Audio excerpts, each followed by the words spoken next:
हे बड़े भ्राता, आप अब भी श्री राम जी के शरण में आइए और नीति के अनुसार माता सीता जी को उनके पास छोड़ दीजिए।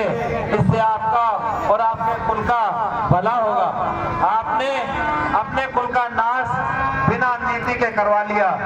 अनीति के कारण सभी भाइयों का और पुत्रों का नाश आपने करवा लिया है। आप नीति से चले और माता सीता जी को आप श्री राम जी के हवाले करें तो आप और आपका कुल बच सकता है। अभी भी खामोश, बस अब एक शब्द भी नहीं सुनना चाहता। कुलद्रोही, राष्ट्रद्रोही, शत्रु पक्ष के खेमे में खड़े होकर मुझे ज्ञान देता है। निर्लज, तुझे शर्म नहीं आई? अरे यदि तू मेरा भाई होता तो आज तू इस पक्ष में खड़ा होता। लेकिन मैंने जान लिया है तू मेरा भाई नहीं, तू सबसे बड़ा शत्रु है। बस अब मुझे गुस्सा चढ़ रहा है और यह तेरे प्राणों को लेकर ही शांत होगा।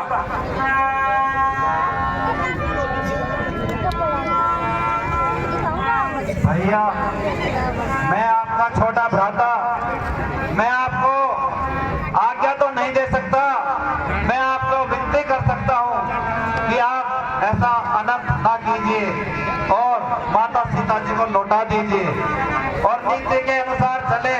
जैसे श्री राम और लक्ष्मण माता सीता जी अपने पिता और माता की आज्ञा पालन करने के लिए वन भटक रहे हैं, ऐसी नीति आप अपनाइए और माता सीता को वापस कर दीजिए। भैया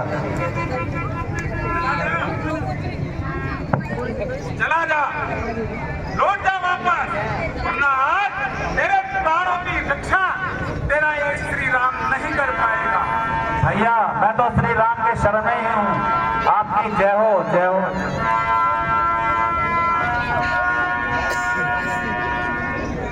नर रूप नहीं, नर भूप नहीं, मैं पार ब्रह्म परमेश्वर हूँ। संग्राम छोड़कर भाग जाऊं या तुझसे ताकत में कम नहीं।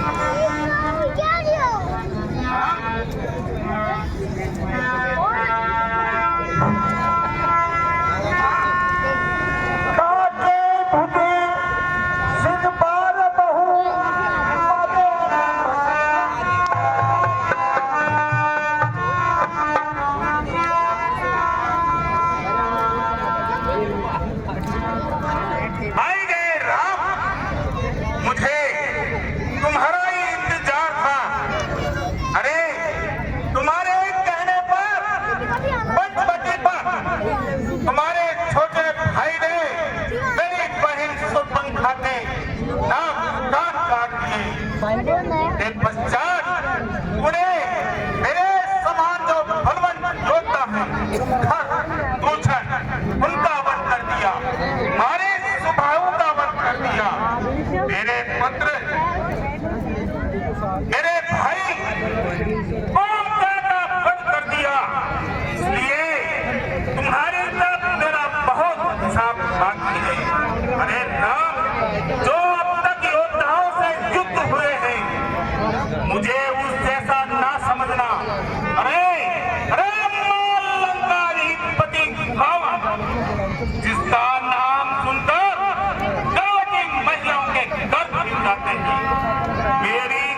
कहते हैं राम ने तुझे मुझे जाना नहीं। अरे माँ इतना बलशाली भगवान शंकर की तपस्या करकर मैंने अपने इन मस्तकों को चढ़ाया है। अरे भोलेनाथ ने प्रसन्न होकर मुझे अनेक प्रकार की शक्तियां प्रदान की है।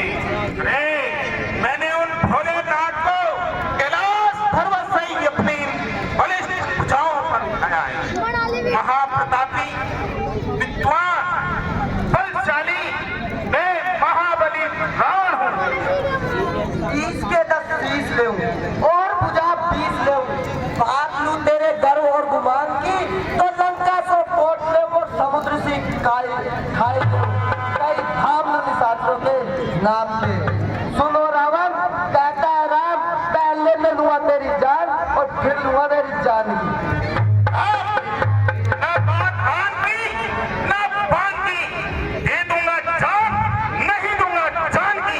मरता मरता सुनता जा मरता मरता सुनता जा तू द्वारपाल मेरा ही था। जय विजय नाम के जब पहरेदार पहरा बैकुंठ धाम का था। जब दुर्वासा ऋषि ने मुझसे मिलने चाहा तो आने से उसको तूने रोका तो उसने गुस्सा होकर तेरे को 7 जन्म का श्राप दिया। जब तूने उनसे विनती की तो उसने 3 जन्म का श्राप मंजूर किया। पहले में हिरण्यकश्यप बन तू आकर मुझसे बैर लिया। दूसरे में रावण कुंभकर्ण बनकर आकर मुझसे बैर लिया। अब द्वापर युग चल रहा है। तृतीय युग जब आएगा तू कंस शिरोमणि कहलाएगा। मैं बाबा देव की सुन नंद बाबा के आऊंगा। संकटहारी कृष्ण मुरारी यशोदा नंद कहलाऊंगा। जब मरकर जाएगा तू मेरे हाथ से धाम को कृपा दृष्टि मेरी होगी जब पहचानेगा इस राम को। नहीं मानूंगा तुम्हारी एक बात नहीं मानूंगा। लंकाधिपति रावण इस सृष्टि पाताल आकाश तीनों लोगों का देवता है। यह सब आज्ञा का इंतजार करते हैं। इस प्रकार से तुम बातें कर मुझे फेंकाना चाहता है। तपस्वी राम आज मैं तेरे प्राण हरकर समस्त तेरे दोषों का बदला चुका दूंगा। ए रावण तू बातों का यूं मारना शोभा पाता है। रण में जो बातें करता है कायर भयभीत कहलाता है। यदि सच्चा वीर है तो तू देख छोड़ ममता प्राणों की ले समावर्षा होती है 10 रत्न नंदन के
प्रभु श्री राम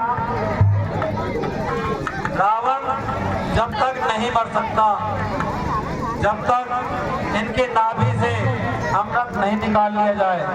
इनकी नाभि में अमृत है और वो जब तक नहीं निकलेगा रावण यूं ही मरता रहेगा और यूं ही जिंदा होता रहेगा।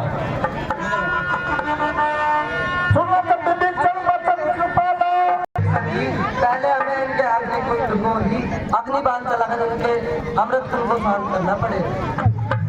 हाँ श्री राम, आप अग्निबाण छोड़ेंगे तभी इनका अमृत नाभि से निकलेगा, और नाभि से एक बार अमृत निकल गया तो इनकी मृत्यु निश्चित है।